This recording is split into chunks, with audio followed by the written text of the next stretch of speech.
So when we do and there also is a black tax, right? That's placed upon black businesses. Think about this. Think about, especially, so say the hair care business is $1 trillion business. Asians are making trillions of dollars off of our hair.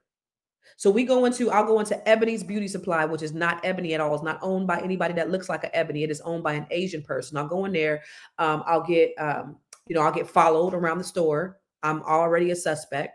Okay. I go in there, I patronize them. But then if you have a black business, a black person, say a black woman like myself, and she wants to open up a hair business, she's not going to get the same deals. She doesn't have the same access as that Asian business. And so then therefore her products are a lot more.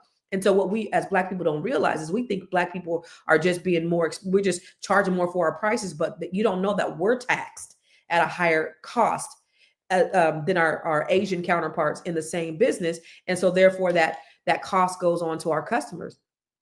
But sometimes we have to be a little bit more intentional about, okay, this is the reason why.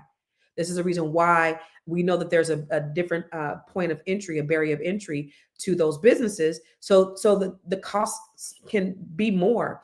And so I know it's very discouraging a lot of times when people are trying to start businesses and you have those barriers to entry. But that's why it's important that we do support black businesses. So we got to stop taking on the white supremacist talking points about we don't do good business, that we are not, we're crabs in a barrel, that all of those things, that I don't do business with black people. We have to be intentional about doing business with one another. I know that's my soapbox moment, but it's very, very real. We have to just be intentional about how we're showing up for our people like everybody else does. If you study Jewish people, there's a guy on the internet that I watch. His name is Beryl Solomon. And he talks about why Jews they are less than 1% of the population, but they have more than 50% of all the wealth in this country. I got to wonder why, they are getting affirmative action and they're getting DEI in these colleges when they've taken it out for black people and for women, but Jews are able to get it. And they're not even a minority. It's their religion. They're not even a race, but they get it, right? But one thing that they do, they have power because they have money. Money is power in this country. Capitalism, that's power.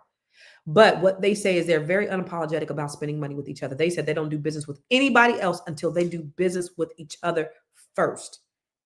Black people, we got to be that unapologetic about how we spend our money with each other. But first, we got to create the businesses so that we can spend money with each other. That's paramount. Okay. So I just want to shout you guys out. What's up, Marlon? I see you new. Thank you for watching. Thank you for listening.